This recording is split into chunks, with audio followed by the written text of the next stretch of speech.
8 years after the so-called Arab Spring, popular movements in Algeria and Sudan led to the ouster of two long-serving autocrats. Algerian President Abdelaziz Bouteflika, who resigned on April 2nd, and Sudanese President Omar al-Bashir, who was removed from power on April 11th. The two uprisings bear striking resemblance to the 2011 revolution in Egypt that led to the fall of then-President Hosni Mubarak. In both, youth movements, opposition parties, labor unions, and human rights organizations have united to oppose repressive authorization regimes. Through funneling concerns about unemployment, inflation, and police brutality into calls for political reform. Just as in Egypt in 2011, military top brass have intervened in both Algeria and Sudan to force the dictators out of office, only to take control of their country's post-revolutionary transitions. Following Mubarak's ouster, an awkward transition to democracy caused disagreement among Egypt's revolutionaries, and their divisions paved the way for a 2013 counter-revolutionary coup that restored military rule. The architect of that coup, Abdel Fattah el-Sisi, went on to declare himself president and establish a regime that many believe is more violent and repressive than the one toppled in 2011. Since then, el-Sisi has sent thousands of dissidents to prison and clamped down on the press and civil society. Looking back on what has happened to Egypt, Algerians and the Sudanese are staying on the streets, calling for a complete removal of the autocratic regimes that have long dominated their societies. As for Sudan in particular, the prospect of repressive state violence still hangs over the country.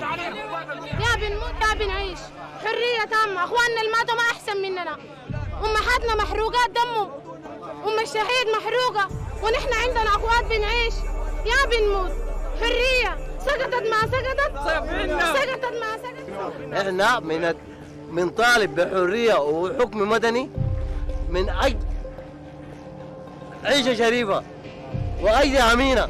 نحن السودانيين دماغنا حاره ما بنرجع الا ما لم تتحقق امانينا. انا بتفاوض عليه ما حد يسمى تفاوض. كان انت هناك بتتفاوض معي وهنا بتقتل فيني. اتفاوض على شنو؟ لحد هذا التاريخ اللحظه النظام القائم هسه حاليا في السودان نظام البشير. Riven by ethnic conflicts and dominated by a complex security apparatus of regime-affiliated parliamentary forces, the country could be at the precipice of bloodshed and turmoil, as Alex Duval, an expert on the Horn of Africa, puts it.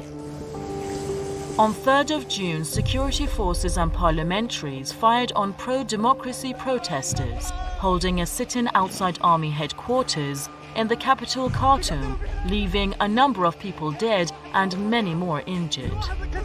The recent violence in Sudan is particularly reminiscent of the Rabaa massacre of August 2013 in Egypt.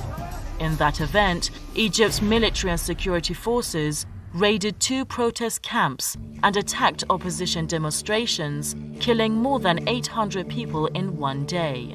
That massacre occurred 2 months after the military overthrew Egypt's first elected president. Now, 2 months after al-Bashir's departure, Sudan's own military council appears to do the same thing. The Secretary-General urges the Sudanese authorities to facilitate an independent investigation into the deaths and to hold those responsible accountable. The Secretary-General urges the parties to pursue peaceful dialogue and to stay the course in the negotiations over the transfer of power to a civilian-led transitional authority as required by the African Union. In Egypt, military leaders repeatedly said they were the guardians of the revolution and their only aim was to protect the state against instability. El-Sisi, who led the coup, has reasserted this claim many times ever since, despite recently changing the constitution in ways that consolidate the military's power and allow him to rule until 2030. The same thing is at play in Sudan among its military leaders. For example, Abdel Fattah al-Burhan, the head of the Transitional Military Council (TMC), has similarly talked of himself as protector of the revolution and insisted that he wants to ultimately see a civilian state. Experts believe whatever the military leaders might say, they have no intention of allowing civilians to govern Sudan. They are seeking to take full power and, just like in Egypt, proceed to repress every single type of opposition. أعتقد إنه الشعب السوداني لم يكن موحدا كما هو موحد اليوم، وهو موحد بوضوح ضد المجلس العسكري وضد الانقلاب، وهو موحد بوضوح خلف إكمال مهام ثورته.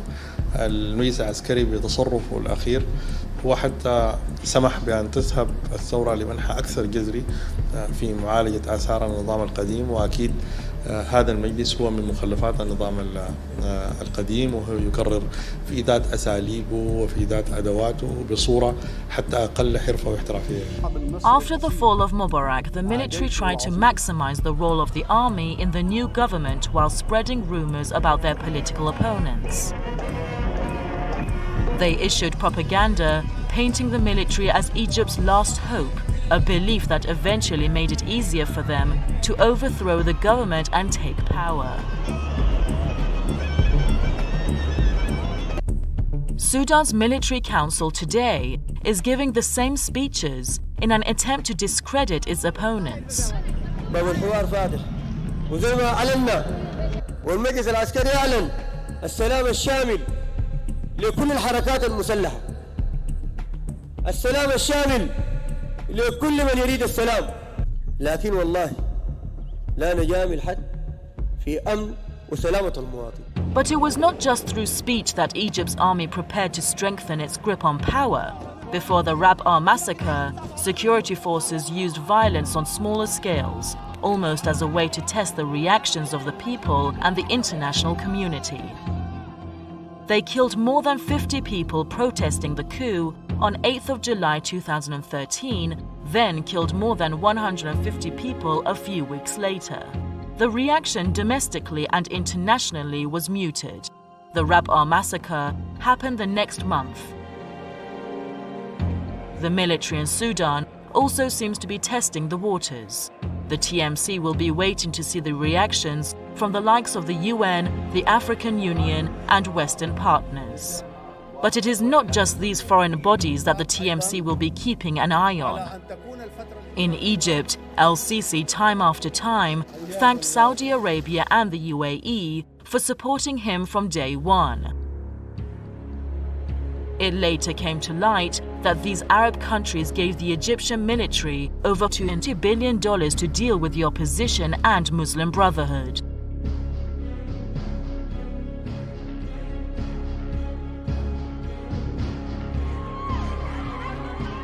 It is probably no coincidence that the unexpected violent crackdown on protesters in central Khartoum followed a series of meetings between the leaders of Sudan's military and autocratic Arab regimes that are actively attempting to shape the country's future.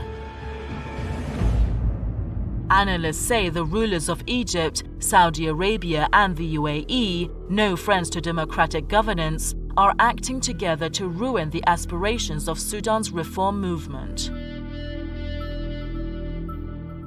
These countries tried to support Omar al-Bashir's regime, and since he was toppled in April by popular protests, they have conspired to engineer a counter-revolution. هناك دول تراهن على المجلس العسكري والانتقال المدني. من وجهة نظر هذه الدول هو تشكيل حكومة مدنية تحت وصاية المجلس العسكري، وأن يكون المجلس العسكري بصلاحيات شبيهة بصلاحيات البشير بعد أن أعلن حالة الطوارئ. إيه هي الدول دي؟ الدول دي الأمارات، السعودية، إلى حد ما مصر. The revolutionary train in Sudan is now in danger of being hijacked and going somewhere none of the protesters want to go. If there is only one lesson Egypt's failed revolution can